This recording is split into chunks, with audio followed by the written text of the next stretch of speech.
Welcome back, friends, for another one of our Groundskeeper Chats. My name is Meg Kruger. I am the content specialist at Pioneer Athletics. And today we have a very special guest, Abby McNeal, former president of STMA. We're excited to have her join us for a riveting conversation about the current times. How you doing, Abby? I'm doing well, Meg. How are you? I'm good. Thank you so much. If you want to introduce yourself to the audience, we'll get started right after that. All right. My name is Abby McNeal. I'm the citywide field superintendent for Denver Parks and Recreation. I oversee 4 citywide maintenance teams, including all of our athletic fields. And I'm happy to be here today to have this discussion. Awesome. And yes, thank you so much for joining us. This is definitely, I think, something that is always on people's mind, but I think it's going to become even more of a relevant concern or topic of conversation once things get back up and running. And that's really about justifying staff and cost for your facility program, or maybe you're managing 1 field or 20 fields, and how groundskeepers are really going to get back into the swing of things and take their concerns or their needs up the ladder and make sure that they can effectively justify what they're doing even in this kind of crazy time. So, like I said, I think it's something that is always of a concern, but it may become more so of an issue as we start to see things open up. What are some of your, tried and true best practices when it comes to justifying cost or justifying staff or justifying really anything that you and your team are conducting on the field to maybe somebody higher up or somebody that's in charge of the wallet?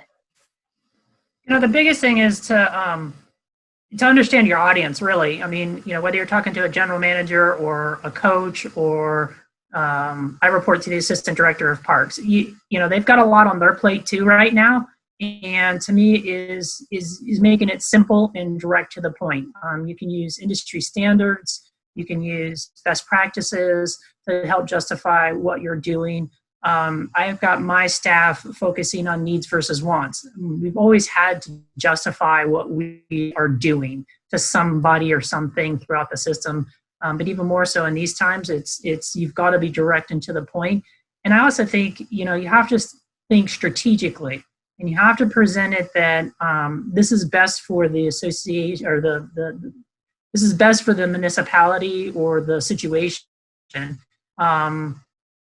Where that you're not going to lose what you've invested. We've invested a lot of money in the last 5 to 6 years in renovating all of our infields for our most heavily used softball and baseball diamonds throughout the city, which is probably about 30 fields. And we put in over $500,000 into those. That's an investment we don't want to lose. And reminding them of that investment and that we still need to touch those fields bi-weekly at minimum to do general dragging of the infield material is important, but you've got to speak their language. What I just said is speaking my language. You've got to turn around and sell the need to have the staff and the time to do those things. On the same side of things is, the last 3 or 4 months, the last 2 months of this period, we have to be ready to support all the city needs because that is the higher priority. So, right now we're slowly easing out of that being the higher priority, but we have to be ready to support the needs of the bigger picture. Whether you're at the stadium or here in a municipality, you've got to be ready to pull away. So it's a shuffle in that justification of we all see it one way, and we're all used to having the materials and the ability to do certain things, and you have to change that mindset. And you have to me, truly sell your needs, not as what your wants are. And I remind myself of that. I remind our staff of that. And we slow down a little bit on what we're doing. So we really pull back to make sure we're doing best practices. And that's where the justification is for the safety and playability for when everything opens up. Definitely. And, how important of a tool has justification been for your department or your role in the past when it comes down to maybe multiple departments getting a share of the budget? How has that really helped your department in the past, being able to effectively communicate and get on the same page and justify your role? Well, Thinking specifically of athletic fields, but again, 3 of the 4 teams that I supervise here at the city, we all have very customer driven, being the citizens, end results. So the justification is, what are we providing them? What service is important to them, and the need for it. So we justify based on the deliverable, and that deliverable in athletics specifically is safe playing fields. And we can't lose the ground that we've made on it. Now, most of our athletic fields are fenced in and locked. Well, when the city first went on shutdown, all of those locks were broken. And now they became dog parks. And so we're continuously monitoring that. Well, as soon as you open it up, now you have additional damage that you hadn't planned on in your infield mixes specifically. We've had kids go in there and it's a giant sandbox for them, and they've taken diggers and shovels and rakes. And it's hard to not see what they were doing as an outlet to get out of their house and being cooped up during these times.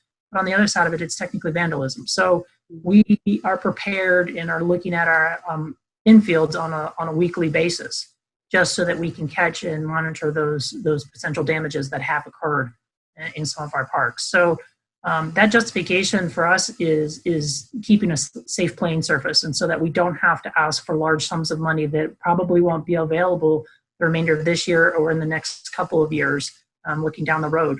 So I'm trying to keep my team small but effective in doing what we're doing. Definitely.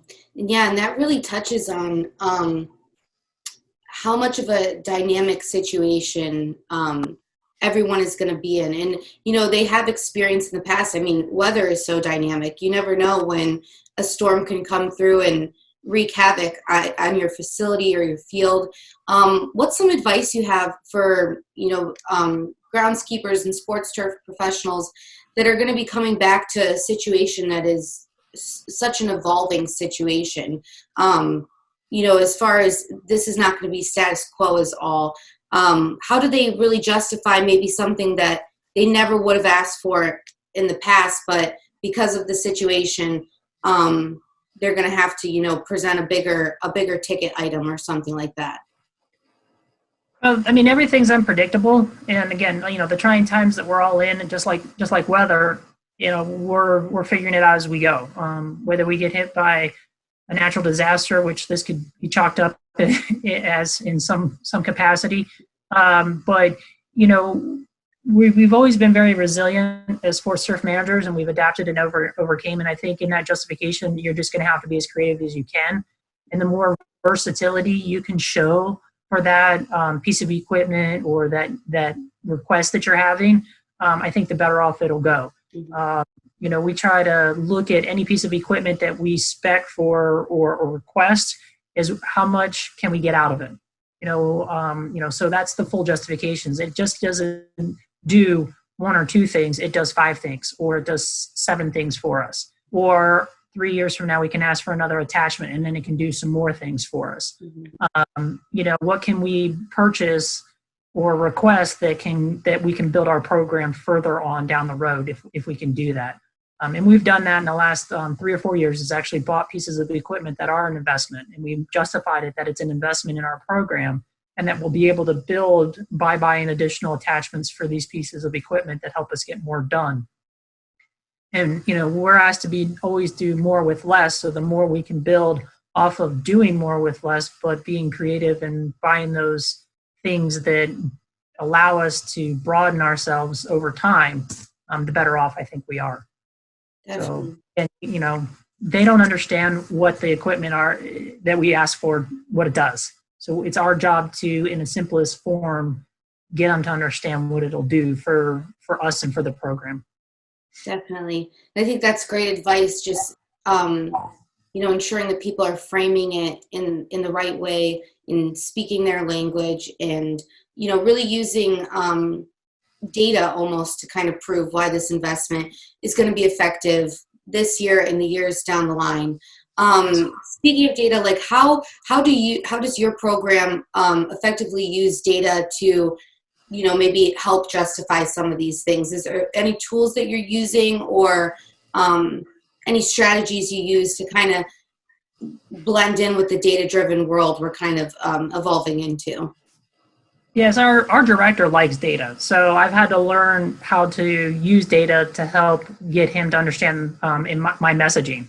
So I've actually had to adapt in the last 3 years anything that I send to him as a request or just as a supportive document to have that data behind it. We use information data from all of our programming. So for us, it's all about user groups and the number of different user groups that we have on all of our athletic fields, both internally and externally. And I believe last year we had over 50 different external user groups across all of our fields. And that's a lot to figure out. But when you realize how many people that really is, and that's over 35,000 people touching our athletic fields in a 9-month period. So I use that data to say, look at all these user groups. They're spread throughout the city. Look at all those touches. We also do a daily tracking internally throughout the Parks Department of it's task tracking. And so it's how much time and what did you do? And so we can pull up the data of all the different times we've touched an athletic field and the different maintenance practices we do it. So you combine that data with the user group data, and that tells a whole different story of how much your field is being used. And you can capture that however you want, but if you can show how much usage that's really getting in numbers, that could go a long way to asking for that $25,000 piece of equipment that's going to last, 5 to 7 years or whatever you're requesting for, because now you're showing that investment is going to help those programs grow, because you'll be providing better fields and safer surfaces and potential more programming. Some of our capital projects, we've done that. We've gone in and improved field surfaces that now are more heavily programmed than they were 2 years ago. The field surface wasn't very good quality. It was unsafe in areas. We went in, we did an internal program, which is an investment in our facility, and now it's programmed. So it went from maybe being programmed, 30, 40 hours in a season, which really is nothing, to now it's being programmed 4 days a week or 6 hours a day, for softball programs on weekends or what have you, and that adds up over time. So I can use that kind of data to turn around and sell why we do what we've done in that investment, to then turn around and say, we need to continue this with these fields. So it's not just the day-to-day data that we use, it's the past data of what we've done as in our investment, and I combine it all into selling it upstream to show where it's at. I talk a lot with our head of our recreation department that runs specifically our adult sports programs, which is our revenue generating sports for the city, which is still minimal, but it's a revenue source for some of the programming activities. I ask for them to do feedback to their user groups. That's another data point that I can say is our user groups are very happy with it. The investments we've made in our infields and the way we maintain them has also limited the number of rainouts we've had, which is and limited the number of refunds our permit department has had to give back to user groups. So I use all of that to justify why we continue to ask for infield conditioner and clay and the better infield materials that we've invested in, because we're getting it back with reduced cancellations and more activities on our fields. Definitely. And I think, if there are sports turf professionals that are maybe locked out from their facility at this time, or their hours have been cut back, that you just gave plenty of data points that they could look into to collect during this time to maybe help justify once they're back on the field. So thank you for that. And another follow-up question is, when you have like a big purchase, a piece of equipment that you're wanting to kind of justify, how many years in advance are you really doing some of these forecastings? And what should other sports turf professionals be preparing for years down the line? What's the timeline look like there? Is it a 3-month process, or are you giving yourself a ton of forecasting when you have a big expenditure coming up? When it comes to equipment specifically, I'm looking now to 5 years down the road. I look at, what do we have now? What's our investment? I look at a plan to what do we need to do from an equipment replacement program. And it's a continuous 5-year program. So I look at what do we have now to all the way, what do we have next year? What in our fleet should be replaced next year? what should be replaced in 2022, and so forth. And then I also look in the near time in that what should be replaced in the next 2 years and prioritize from that. We may have something that's not scheduled or going to be requested for 2 to 3 years, but it's constantly down. We're constantly putting parts into it and it's unusable. So should that get moved higher up on the list? Yes. So it's a continuous flow going both directions of what we're looking at. If it's a new piece of equipment here in the city, it's about a 3-year ask, but it's going out there and looking and finding the right piece of equipment, knowing exactly what it can do to benefit our program. And again, that justification and that condensing down that messaging for it. It's almost like a marketing message for a piece of equipment, really condensing that messaging down to simplest of terms and what it will do for us to really then get it into the hands of those upstream. Capital equipment requests for new things is a whole different process and one that you have to have patience with, because it's going to be a 3-year program at minimum to ask for the city. Going into what everybody's facing now with budget cuts, that's probably going to get stretched a lot further than 3 years. I help manage the equipment replacement program for the Parks Department as a whole. It's one of the areas that I help work with the district maintenance supervisors to figure out their equipment requests. And we've implemented this 5-year lookout. But we've also, looking at, we have aged out equipment. We're still replacing equipment that's 15 to 20 years old. Trying to work those into the list to best spend our money and to best replace the things that aren't being used because they've just aged out. But also making sound decisions. We've done a lot of engagement with the end field users, my staff included, and having them know that we have some limited funds, but go spec the best piece of equipment to get the job done. Give me exactly what you need. And then give me maybe 1 or 2 add-ons if we can afford it. So I know exactly what the end user wants versus sitting here and me assuming I know what they know or know what they want.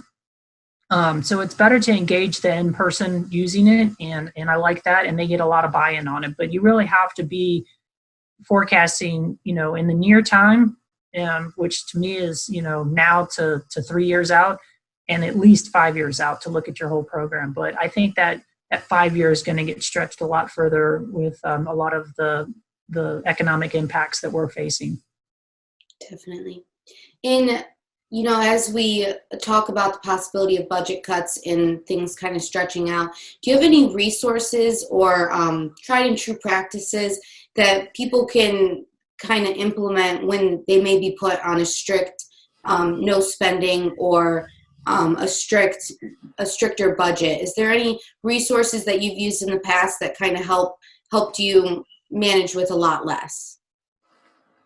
It just goes back to the basics. Make sure you're doing the best you can with cultural practices to provide a safe playing surface. If it's natural grass and a clay infield, so make sure you have the tools to make that happen. We're in different times where all of our fields have never had a rest like this before. And how are we going to come out of that and potentially have to have an overloaded schedule that could stress them out?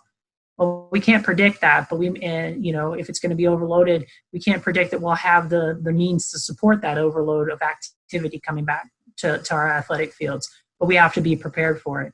By no means would I suggest that you should stockpile materials, because that's not the right thing to do. But being creative and strategic now in doing your best cultural practices will set you up for good success when you have to really execute them for the activities. That being said, it's again, needs versus wants. Do I really need to spray out weeds, or can I just take a moment and grow better grass through cultural practices and mowing practices instead of buying chemicals, as an example. And because they're not being used, my fertility program should be different. So can I save a little bit and hang on to some funds and be more strategic with the fertilizer that I purchase under the current conditions, but be ready for heavy activity.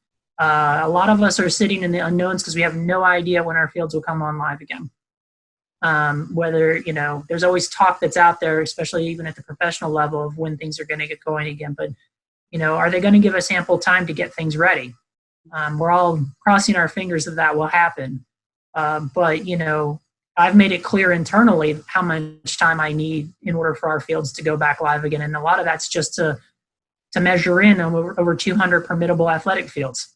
And that I can tell them that, and I have data that shows how long that'll take, but will they give me that window? I don't know.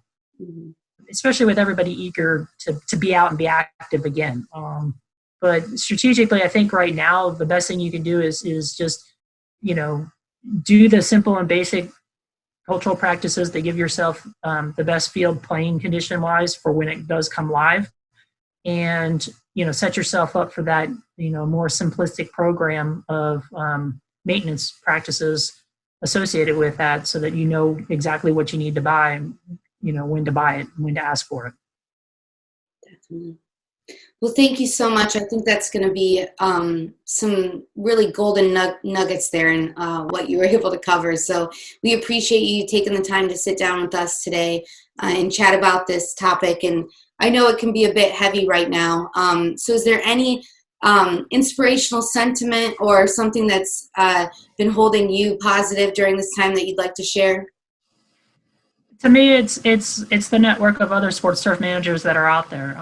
Some of the town halls that STMA is doing, the educational programming that Pioneer's putting out, and through other sports turf managers, we need each other right now. And I think together we'll be stronger at that level, because we're all facing different hardships, but yet they're similar in the unknowns and the restrictions and the tightening of everything. I mean, there are a lot of people out there all going through very similar things, and we just need to be there for each other. So inspiration are my network of my turf friends, the turfies that are out there, but the industry partners that are there too. I mean, just taking the moment to take care of yourself, but to also look out for somebody else. So reach out, make a phone call, send them a text, send them an email, send them a funny joke, whatever it takes. I think any day that we can laugh is a good day. So we need more laughter in the world. And I don't have a good joke to end this with, so with that. But I agree. Definitely make sure you're calling on those friends, stay connected, and when everything does get back to normal, we'll be stronger for it if we're checking in on each other now during this time. I can tell you personally and professionally, I sit back and I've been pushed to my mental capacity through all of this, but knowing that I've got people out there that randomly will send me something goofy via text message or just reach out and say, hey, how you doing? That gets you through. Take a friend that you can dump a day's worth of stuff that you've never known how to manage, but you got through, is worth it. And just being there for somebody at the end of every day, because again, it's different for everybody. I've got a great staff. We banter now no differently than we did before. And us giving each other a hard time and laughter through it gets us through the days, sure. So that hasn't been lost with my team. Yeah, I've said I've had to become more creative in how I harass my coworkers virtually. Yep. And there's some fun things you can do, and I think that's, again, just finding those moments to relax and laugh. And the sun's going to rise tomorrow, so let's try to make the best of it, now and then. Tomorrow's a new day, and we'll figure it out then. Definitely. Well, thank you so much, Abby. This has been great, and we really appreciate you hopping on and sitting and talking with us. And definitely those words of inspiration there at the end, those were great. So thank you. Well, I appreciate what you guys are doing to help us get through this too. So keep going. Awesome. Thank you so much. Alrighty, everyone. Thanks for joining us. Be sure to tune in next week for our next Groundskeeper Chat. And this is Meg Kruger signing off with Abby McNeal. Have a good one.